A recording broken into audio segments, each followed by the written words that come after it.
Hello, whoever you are. You just found a cassette tape hidden in my bedroom. Isn't that strange? A man like William Afton, someone so simple and plain, hiding a cassette tape. Why would he be hiding anything?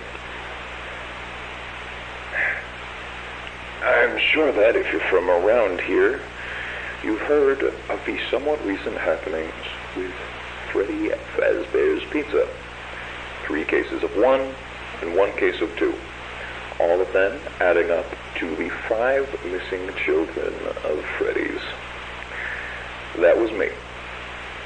I'll elaborate on that later. And, I wouldn't call myself plain either. I mean, people may think I'm plain when they first meet me. Just a father taking care of himself and his kids who tragically lost his youngest in '83 and supposedly just got over it, right? Wrong. I'll never get over it. And the fact that he died isn't the only reason. You see, Michael did it. Not a surprise, most people know that, but it wasn't an accident.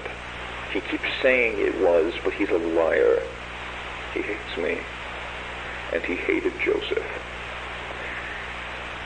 See, Mike wasn't settled with being the failure, and how I loved Joseph just so much more, so he tormented him, eventually killing him. And, that's why I didn't love him in the first place. He was always a terrible kid, not worth my time. But now I hate him more than I ever have. He's done so much to hurt my soul in one day alone. My God, Joseph.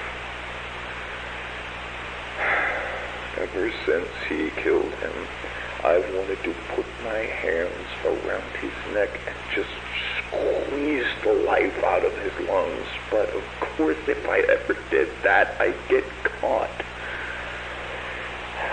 I couldn't work because I was thinking too much about Mike. I couldn't concentrate on anything.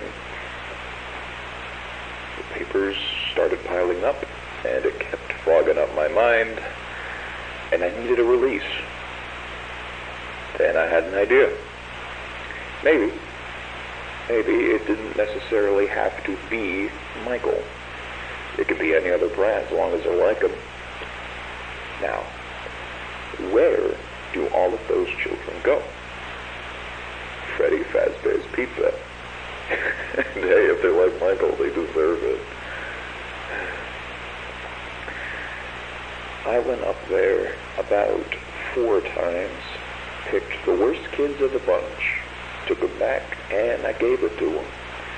I couldn't do much, of course. They'd start squealing.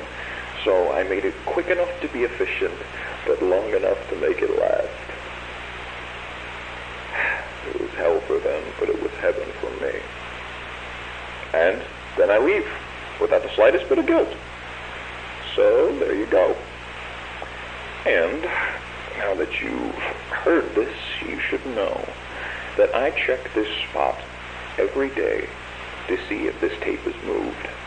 I've seen it so many times, I'll be able to notice even the slightest difference. I will know. So you better put it back, Michael, as neatly as you can, and start running.